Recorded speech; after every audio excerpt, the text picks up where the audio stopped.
નર્મદા લાઈવમાં તમારું સ્વાગત છે। નર્મદાની એલસીબી પોલીસે બાતમીના આધારે ડેડિયાપાડાની નિવાલદા ચોકડી પાસેથી ગેરકાયદેસર દારૂ ભરેલો આખો આઈસર ટેમ્પો ઝડપી પાડતા ગુજરાતમાં ગેરકાયદેસર દારૂ ઘુસાડનારા બુટલેગરોને ફરી એકવાર ફટકો માર્યો છે।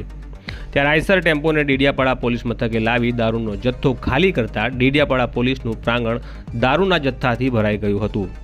આજે 27 જુલાઈ 2026ના પોલીસ તરફથી મળતી માહિતી પ્રમાણે નર્મદા લોકલ ક્રાઇમ બ્રાન્ચ દ્વારા ડેડિયાપાડાની નિવાલદા ચોકડી પરથી બાતમીના આધારે મહારાષ્ટ્રનું રજિસ્ટ્રેશન ધરાવતા પસાર થઈ રહેલા આઈસર ટેમ્પોને અટકાવી તપાસ કરતા તેમાંથી 64 લાખ કરતાં વધુના ગેરકાયદેસર દારૂના જથ્થા સાથે 22 વર્ષીય ચાલક ઓમપ્રકાશ બિશ્નોઈની અટકાયત કરી હતી અને આ ગેરકાયદેસર દારૂના વેપલામાં સંડોવાયેલા મહાદેવ રાજપૂત નામના ઈસમને ભાગેડુ જાહેર કર્યો હતો।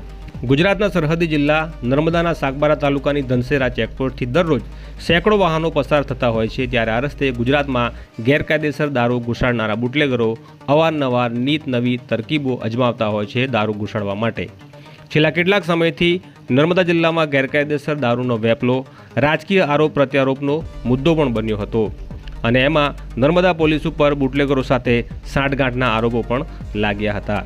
ત્યારે છેલ્લા કેટલાક સમયથી નર્મદા જિલ્લાના અલગ અલગ પોલીસ મથકોની હદમાંથી હવે દારૂની હેરાફેરી કરતા વાહનો ઉપર પોલીસે તવાઈ બોલાવી છે અને પોતાની છબી સુધારવાના પ્રયાસો શરૂ કર્યા હોય તેવું અભિયાન શરૂ કર્યું હોય એમ એક પછી એક દારૂના મોટા કન્સાઇનમેન્ટ ઝડપવાની શરૂઆત કરી છે।